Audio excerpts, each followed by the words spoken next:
Good morning viewers, இது உங்கள் alpha channel.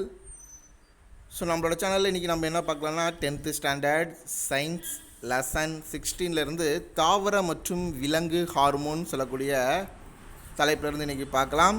So லெசனை பார்க்குறதுக்கு முன்னாடி இதுவரை நம்மளோட சேனலை சப்ஸ்கிரைப் பண்ணாதவங்க சப்ஸ்கிரைப் பண்ணிடுங்க. ஸோ வீடியோ ஃபுல்லாக பாருங்கள். உங்களுக்கு ஏதாவது சந்தேகம் இருந்துச்சுன்னா கமெண்ட் பாக்ஸில் கமெண்ட் பண்ணுங்கள். உங்களுக்கு இந்த வீடியோ பிடிச்சிருந்தா லைக் பட்டனை ப்ரெஸ் பண்ணுங்கள். ஸோ தாவர விலங்கு ஹார்மோன்ஸ், அதாவது தாவரங்களோட உடல்லையும் ஹார்மோனானது சுரக்கப்படுது, விலங்குகளோட உடல்லையும் ஹார்மோனானது சுரக்கப்படுது. ஸோ எந்த இடத்துல எந்த விதமான ஹார்மோன் சுரக்குது, விலங்குகளை பொறுத்தவரை எந்த இடத்துல எந்த விதமான ஹார்மோன் சுரக்குது, தாவரங்களை பொறுத்தவரை ஹார்மோனானது சுரக்கப்படுது, ஆனால் அதில் சிறப்பான உறுப்புகள் இல்லை. ஸோ இதை வச்சு தான் இன்றைக்கி பார்க்க போகிறோம், எந்தெந்த சுரப்பிகள் இருக்குது, எந்த இடத்துல சுரக்குதுன்னு சொல்லி.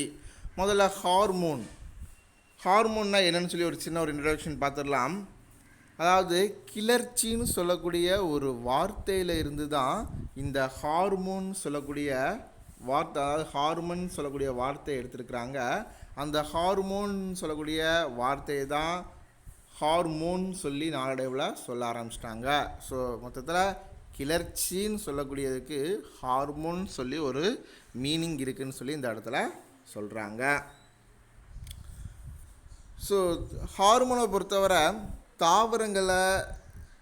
தாவரங்களில் சிறப்பான அமைப்புகள் எதுவுமே கிடையாது. அதாவது சிறப்பாக இந்த ஹார்மோன் சுரக்கணும்னா இந்த இடத்துல இந்த உறுப்பில் இந்த ஹார்மோன் சுரக்கணும்னு சொல்லி எந்த இதுவுமே கிடையாது. ஆனால் விலங்குகளை பொறுத்தவரை பல வேறுபட்ட உறுப்புகளானது காணப்படக்கூடியதாக இருக்குது. ஒவ்வொரு உறுப்புலையும் ஒவ்வொரு விதமான சுரப்பிகள் சுரக்கப்படுது. எடுத்துக்காட்டாக பிட்யூட்ரி சுரப்பி பார்க்கலாம். பிட்யூட்ரி சுரப்பிங்கிறது நம்ம பிரெயினுக்கும் பக்கத்தில் இருக்கக்கூடிய ஒரு விதமான சுரப்பி, அவரை விதை வடிவத்தில் காணப்படக்கூடிய சுரப்பி. இங்கே தான் பிட்யூட்ரி நாளமானது சுரக்கப்படக்கூடியதாக இருக்குது. இதே போல் நம்ம உடம்புல pineal gland, thyroid gland, parathyroid கிளாண்டுன்னு சொல்லி நம்ம உடலில் பலவிதமான சுரப்பிகளானது வெவ்வேறு இடங்களில் சுரக்கப்படக்கூடியதாகவும் இருக்குது. ஸோ முதல்ல நம்ம இன்றைக்கி எதை பற்றி தெளிவாக பார்க்க போகிறோம்னா தாவரத்தில் காணப்படக்கூடிய சுரப்பிகள் பார்க்கலாம். தாவர ஹார்மோன்களை பொறுத்தவரை தாவரங்களில் குறைவான செறிவில் உற்பத்தி பண்ணக்கூடியதாக இருக்குது, அதாவது குறைந்த அளவு தான் உற்பத்தி பண்ணக்கூடியதாக இருக்குது. ஸோ இதை கரிம மூலக்கூறு, அதாவது ஆர்கானிக் மாலிகுல்ஸாக தான் பெரும்பாலும் இந்த தாவர ஹார்மோனானது காணப்படக்கூடியதாக இருக்குது. ஸோ இது ஒரு தாவரத்தோட புறத்தோற்றம், செயலியல், உடல் வேதியியல், இந்த மாதிரி பல விதமான விளைவுகளை ஏற்படுத்தக்கூடியதாகவும் இருக்குது. தாவரத்தில் காணப்படக்கூடிய ஹார்மோன்களை மொத்தம் 5 விதமாக பிரித்து பார்க்குறோம். ஸோ அதாவது auxin, cytokinin, gibberellin, abscisic acid, ethylene சொல்லி 5ஆக பிரிக்கிறோம். ஸோ இந்த 5ஐயும் 2ஆக டிவைட் பண்ணி பார்க்கலாம். முதல்ல காணப்படக்கூடிய ஆக்சின், சைட்டோகைனின், ஜிப்ரலின், இந்த 3 தான் ஒரு தாவரத்தோட வளர்ச்சிக்கு காரணமாக இருக்குது. ஸோ ஒரு தாவரமானது வளருதுன்னா அந்த இடத்துல கண்டிப்பாக ஆக்சின், சைட்டோகைனின், ஜிப்ரலின், இந்த 3 விதமான ஹார்மோன்ஸோட செக்ரேஷன் கண்டிப்பாக இருக்கணும். பேலன்ஸ் இருக்கக்கூடிய 2 என்னென்னு பார்த்தா ஆப்சிசிக் ஆசிட் அண்ட் எத்திலின். ஸோ இந்த 2மே என்ன பண்ணுதுன்னா வளர்ச்சி தடை காரணிகளாக இருக்குது. ஒரு தாவரத்தில் தாவர வளர்ச்சிக்கு தடை பண்ணக்கூடியதாக இருக்குது, தாவர வளர்ச்சியை தற்காலிகமாக நிப்பாட்டி வைக்கக்கூடியதாகவும் இருக்குது. ஒரு தாவரத்தில் ஆக்சின், ஜிப்ரலின், சைட்டோகைனின், எத்திலின், இந்த கெமிக்கல் காம்பவுண்டானது எந்தெந்த இடத்துல இருக்குதுன்னு சொல்லி பார்க்கலாம். ஆக்சின், ஜிப்ரலின் 2மே ஒரு தாவரத்தை பொறுத்தவரை டிப் ஆஃப் த ஸ்டெம், தாவரத்தோட நுனி பகுதியில் தான் காணப்படக்கூடியதாக இருக்குது. அதே சமயத்தில் ஜிப்ரலினை பொறுத்தவரை மேல் பகுதியில் தான் பெரும்பாலும் இருக்கும். ஆனால் ஆக்சினை பொறுத்தவரை வேர் புவி நாட்டம் கொண்டதாக டிப் ஆஃப் த ரூட்டோட நுனி பகுதியிலையும் காணப்படக்கூடியதாக இருக்குது. மூணாவது பார்த்தா சைட்டோகைனின், அதாவது செல்களுக்கு இடையில் காணப்படக்கூடியதாக இருக்கும். ஸோ அப்போ அது தண்டு பகுதி, இலைப்பகுதியில் காணப்படக்கூடியதாக இருக்குது, செல்லோட வளர்ச்சிக்கு காரணமாக இருக்குது. அடுத்ததாக தாவர வளர்ச்சி ஒடுக்கிகள்னு சொல்லி நம்ம ரெண்டு இதாக பார்த்துருக்குறோம். ஒன்று வந்து எத்திலின், இன்னொன்று வந்து abscisic acid. Abscisic acid, ethylene இது எல்லாமே ஃப்ரூட்டு லீஃபில் காணப்படக்கூடியதாக இருக்குது. ஸோ அப்போது ஒரு தாவரத்துக்கு தேவையான ஊட்டப்பொருள் கிடைக்கலன்னா அந்த அப்சிசிக் ஆசிட் சுரக்கப்பட்டு இலையானது உதிர்தலுக்கு காரணமாக இருக்கும். எத்திலின் வந்து ஃப்ரூட் பழுக்கிறதுக்கு முக்கிய ஒரு காரணமாகவும் இருக்குதாம். அடுத்ததாக ஒவ்வொரு ஹார்மோனாக பார்க்கலாம். முதல்ல ஆக்சின் பார்க்கலாம். தாவர ஹார்மோன்களில் முதல்ல கண்டுபிடிக்கப்பட்ட சுரப்பி எதுன்னு பார்த்தா ஆக்சின் தான். ஆக்சின்ங்கிறதுக்கு டு க்ரோன்னு சொல்லி ஒரு மீனிங் இருக்குது. ஸோ கால் மற்றும் ஸ்மித், ஹாஜன் ஸ்மித் இந்த ரெண்டு பேர் தான் இந்த ஆக்சின் சொல்லக்கூடியதையே முதல்ல அறிமுகப்படுத்தியிருக்கிறாங்க. ஆக்சினானது ஒரு தாவரத்தோட வேர் மற்றும் தண்டோட நுனி பகுதியில் செயல்படக்கூடியதாக இருக்குது. அதில் ஏற்படக்கூடிய ஒரு நீட்சிக்கு காரணமாகவும் இருக்குது. சார்லஸ் டார்வின் 1880 கேனரின்னு சொல்லக்கூடிய ஒரு புல்லானது அதனோட முளை குருத்தானது ஒளியின் திசை, அதாவது சன்லைட், சூரிய ஒளி எந்த பக்கம் இருக்குதோ அந்த ஒளி பக்கம் நோக்கி வளரக்கூடியதாக இருக்குன்னு சொல்லி முதல்ல கண்டுபிடிச்சி சொன்னார். ஸோ அப்போ இந்த இடத்துல அந்த தாவரத்தோட நுனி பகுதியில் ஒரு ஆதிக்க பொருள் இருக்குன்னு சொல்லி சொன்னார். அந்த ஆதிக்க பொருள் என்னது? ஆக்சின்னு சொல்லி அவரால் சொல்ல முடியல. ஏன்னா அந்த காலகட்டத்தில் சரியான அளவு வளர்ச்சி இல்லை, டெக்னாலஜி டெவலப்மெண்ட் ஆகலை. ஸோ அவரால் சரியான விளக்கத்தை கொடுக்க முடியல. ஸோ அந்த ஆதிக்க பொருளானது ஆக்சின் சொல்லி வெண்டுன்னு சொல்லக்கூடிய அறிவியல் அறிஞரானது பிற்காலத்தில் அடையாளம் பட்டு ஆக்சினை பற்றி ஒரு விளக்கத்தை கொடுத்துருக்கிறாரு. அடுத்தது வெண்டோட ஆய்வை பார்க்கலாம். வெண்ட், பிரின்ஸ் வார்மால்ட் வெண்டுங்கிற ஒரு டச்சு நாட்டு அறிவியல் அறிஞர். ஸோ இவர் என்ன பண்ணியிருக்கிறாரு, அவினா தாவரம்னு சொல்லக்கூடிய ஒரு தாவரத்தில் அதனோட முளை குருத்தை கட் பண்ணி எடுத்து அதில் அகாருங்கிறது best medium of the living cell growth, அதாவது உயிருள்ள செல்கள் வளர்கிறதுக்கு ஒரு சிறந்த ஒரு வளர்தளமாக இருக்கக்கூடியது அகார்னு சொல்லக்கூடிய மீடியம். அந்த அகார்னு சொல்லக்கூடிய மீடியத்தில் வச்சு இந்த சோதனையை செஞ்சு பார்த்துருக்கிறாரு. ஸோ அவரோட சோதனை முடிவில் ஆக்சினானது ஒரு தாவர வளர்ச்சியில் முக்கிய பங்கு வகிக்குன்னு சொல்லி ஒரு கோட்பாடையும் இவர் சொல்லியிருக்கிறாரு. ஸோ ஆக்சினை பொறுத்தவரை ரெண்டு வகையாக பிரித்து பார்க்குறோம். ஒன்று வந்து இயற்கை நேச்சுரல் ஆக்சின், இன்னொன்று வந்து செயற்கை ஆக்சின் சொல்லி ஆக்சினை ரெண்டாக டிவைட் பண்ணி பார்க்குறோம்.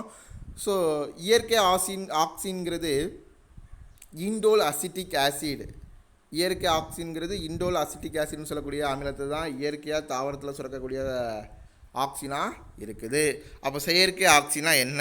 செயற்கை ஆக்சின்ங்கிறது இயற்கையாக கிடைக்கக்கூடிய ஆக்சின் போன்று செயற்கை முறையில் உற்பத்தி பண்ணப்படக்கூடியது தான் இந்த செயற்கை ஆக்சின். எக்ஸாம்பிளாக 2,4-D டைக்ளோரோபினாக்சிக் அசிட்டிக் அமிலம், இதை தான் என்ன சொல்கிறாங்க, செயற்கை ஆசிட்னு சொல்லி சொல்கிறோம். அடுத்ததாக ஆக்சினோட வாழ்வியல் விளைவு. ஸோ ஆக்சினானது அந்த பிசியாலஜிக்கல் எஃபெக்ட்னு சொல்லக்கூடிய அளவில் அது தாவரத்தில் என்னென்ன பண்ணுதுன்னு சொல்லி பார்க்கலாம். ஸோ பலவிதமான விளைவுகளை கொண்டதாக இந்த ஆக்சினானது இருக்குது. ஸோ ஒரு தாவரத்தை பொறுத்தவரை தாவரத்தோட தண்டு முளை குருத்து நீட்சிக்கு காரணமாக இருக்குது. தாவரமானது வளர்றதுக்கு இதுதான் காரணமாக இருக்குது. தாவரமானது எதை நோக்கி வளரணுச்சுன்னா சூரிய ஒளி எந்த டைரக்ஷனில் படுதோ அந்த டைரக்ஷன் நோக்கி தான் வளரக்கூடிய தன்மை இருக்குது. இதுதான் ஒரு தாவரத்தோட நுனி பகுதின்னு வச்சாச்சுன்னா சன்லைட் ஆனது எந்த டைரக்ஷனில் படுதோ அந்த டைரக்ஷனை நோக்கி நகரக்கூடியதாக இருக்குது. இதுக்கு காரணம் ஒரு பிளான்ட்டில் தாவரத்தோட நுனி பகுதியில் இந்த ஆக்சின் இருக்கிறது தான் காரணம். அதாவது ஆக்சின் குறைவாக இருக்கும்போது தாவரத்தோட வேரானது அதிக செறிவில் உருவாகக்கூடியதாக இருக்குது. ஸோ இதுக்கும் ஒரு வகையில் ஆக்சின் காரணமாக இருக்குது. அடுத்து மூணாவது பாயிண்டில் என்ன சொல்கிறாங்கன்னுச்சுன்னா ஆக்சினானது பக்கவாட்டு மொட்டுகள்ங்கிறது பக்க கிளை, லேட்ரல் ஆக்சிஸ், அதாவது பக்கவாட்டு கிளை உருவாக்காமல் நுனி பகுதி, அதாவது மைய அச்சுவை தொடர்ந்து மேல் நோக்கி நேராக வளர வைக்கக்கூடியதாக இருக்குது. இதுக்கு பேர் என்னாச்சுன்னா நுனி ஆதிக்கம். ஒரு தாவரத்தில் அதனோட கிளையானது நேராக மேல் நோக்கி காணப்படுவதற்கு நுனி ஆதிக்கம் என்று பெயர். ஸோ இதுக்கு காரணமாக இருக்கிறது நம்மளோட ஆக்சின் தான். அடுத்தது ஆக்சினானது ஒரு தாவரத்து மேலே தெளிக்கிறதால ஸோ ஆக்சினானது தெளிக்கிறதால கருவுரா கனி வித்தவுட் ஆக்ட் த ஃபெர்டிலைசேஷன் சொல்லுவாங்க. கருவுறுதல் நிகழாமல் ஃப்ரூட்டானது கிடைக்கக்கூடியதாக இருக்கும். பெரும்பாலும் சீட்லெஸ் ஃப்ரூட்ஸில் இது யூஸ் ஆகக்கூடியதாக இருக்குது. எக்ஸாம்பிளாக இதுக்கு நமக்கு தர்பூசணி, திராட்சை, எலுமிச்சை, இன்னும் நிறைய ஃப்ரூட்ஸ் இருக்குது. மாதுளை இன்னும் சொல்லி மாதுளை, பல சீட்லெஸ் கொய்யா, அந்த மாதிரி ஃப்ரூட்ஸ் எல்லாமே ஆக்சிஜனை அந்த தாவரத்தோட மேலே தெளிக்கிறக்கூடிய காரணத்தால் அது கருவுரா கனியாக மாறக்கூடியதாக இருக்குது. ஆக்சிஜனானது உதிர்தல் அடுக்கு உருவாதலை தடை செய்யக்கூடியதாக இருக்குது. அதாவது எத்திலீன் அப்சிசிக் ஆசிடானது ஒரு தாவரத்தில் இலை கனி உதிர்தலுக்கு காரணமாக இருக்குது. அந்த மாதிரி உதிர்தலை தடை செய்யக்கூடியதாக இந்த ஆக்சினானது இருக்குதாம். அடுத்ததாக நம்ம இதில் ரெண்டாவது செகண்டாக சைட்டோகைனின் கொடுத்துருக்காங்க. தாவர செல்களில் செல் பகுப்போ இல்லைனா செல் பகுப்பு, அதாவது செல் டிவிஷன் நடக்கும்போது செல்லானது வளர்ச்சி அடைகுது. இதை தான் சைட்டோகைனின் ஸ்டேஜ்னு சொல்லலாம். இதில் சைட்டோஸ்னால் செல்லுன்னு மீனிங், கைனசிஸ்ங்கிறதுக்கு பகுப்புன்னு சொல்கிறாங்க. ஸோ இந்த வேதிப்பொருளானது எங்கே இருக்குனாச்சுன்னா இன்னும் ஒரு சில தாவரங்களில் மட்டும் இல்லை, இன்னும் ஒரு சில பொருட்களையும் காணப்படுது. ஸோ இதுக்கு எடுத்துக்காட்டாக ஹேர்னிங் மீனோட விந்து செல்களில் இருந்து இதை பிரித்து எடுத்து காட்டியிருக்காங்க. சியாட்டின், அதாவது மக்காச்சோள தாவரத்தில் இந்த தன்மை இருக்குதுன்னு சொல்லி ப்ரூவ் பண்ணியிருக்கிறாங்க. அது மட்டும் இல்லை, நம்ம நார்மலாக டெய்லி சமையலுக்கு பயன்படுத்தக்கூடிய தேங்காய் எண்ணீர், கோகனட் வாட்டரில் கூட இது இருக்குதாம். ஸோ தேங்காய் தண்ணியில் எப்படி இருக்குங்கிறத நீங்களே சின்னதாக ஒரு டெமான்ஸ்ட்ரேஷனோட செஞ்சு பார்க்கலாம். வேறு எதுவும் இல்லை, ஒரே சைஸில் 2 தேங்காவை எடுத்துக்கோங்க. ஒரே வெயிட்டில் ஒரே அளவு கிட்டத்தட்ட தேங்காய் தண்ணி இருக்கிற மாதிரி 2 தேங்காவை எடுத்து பார்த்தாச்சுன்னா அதை ஒரு தேங்காவை உடைச்சி அதில் எந்த அளவுக்கு கோகனட் வாட்டர் இருக்குதுன்னு சொல்லி எடுத்து பார்த்துடுங்க. அதே சமயத்தில் தேங்காவோட சைஸ் உள்ள இருக்கக்கூடிய உண்ணக்கூடிய பகுதியான தேங்காவில் எந்த அளவுக்கு சைஸ் இருக்குதுன்னு சொல்லி பாருங்கள். ஸோ இன்னொரு தேங்காவை கிட்டத்தட்ட ஒரு ஆஃப்டர் 20 டேஸுக்கு அப்புறம் உடைச்சி பாருங்கள். ஸோ அந்த தேங்காவில் இருக்கக்கூடிய கோகனட் வாட்டர், தேங்காய் தண்ணி வற்றி இருக்கும். ஸோ அந்த தேங்காய் தண்ணி வற்றின தண்ணியானது எதுக்கு பயன்பட்டுருக்குன்னா தேங்காய் உள்ளே இருக்கக்கூடிய அந்த வெள்ளை கலரில் நம்ம உண்ணக்கூடிய பகுதிக்கு பயன்படக்கூடியதாக இருக்கும். ஸோ அப்போ அந்த வெள்ளை கலர் பகுதியோட தடிமன் அதிகமாக இருக்கும். இதுக்கு காரணம் செல்லானது வளர்ச்சி அடைகிறதுக்கு இந்த கோகனட் வாட்டர், தேங்காய் தண்ணியானது இந்த இடத்துல பயன்பட்டு இருக்குது. அடுத்ததாக சைட்டோகைனின் என்னோட வாழ்வியல் விளைவுகள் பார்க்கலாம். ஒரு தாவரத்தில் இதுதான் செல் பகுப்பை தூண்டக்கூடியதாக இருக்குது, செல்லோட நீட்சியடைய காரணமாக இருக்குது. திசு வளர்ப்பு முறையில் ஒரு தாவரத்தோட இலையிலிருந்தோ தண்டிலிருந்தோ வேர்லேருந்தோ திசுக்களை எடுத்து வச்சு அதிகமாக வளர்க்குறதுக்கு இது பயன்படக்கூடியதாக இருக்குது. திசு வளர்ப்பு முறையில் இது ஒரு முக்கியத்துவம் வாய்ந்ததாக இருக்குது. ஒரு திசு வளர்ப்பு முறையில் ஒரு முழு தாவரத்தை உருவாக்கக்கூடிய தன்மையானது இதில் இருக்குது. அடுத்தது பக்கவாட்டு மொட்டோட வளர்ச்சியை சைட்டோகைனின் ஊக்குவிக்குது. ஸோ அதாவது லேட்ரல் மெரிஸ்டம்னு சொல்லுவாங்க. பக்கவாட்டு பகுதியில் காணப்படக்கூடிய தாவர வளர்ச்சிக்கு இதுதான் காரணமாக இருக்குது. சைட்டோகைனினை பயன்படுத்தும் போது தாவரமானது முதுமை அடையாமல் தடுக்கக்கூடியதாக இருக்குது. ஏஜ் ஆகிறத தாமதப்படுத்தக்கூடியதாக இருக்குது. இதை தான் என்ன சொல்கிறாங்க, ரிச்மாண்ட் லாங் விளைவுன்னு சொல்கிறாங்க. ஒரு முக்கியமான 1 மார்க்கு. ரிச்மாண்ட் லாங் எஃபெக்ட்னா என்னன்னு சொல்லி கேட்கலாம்.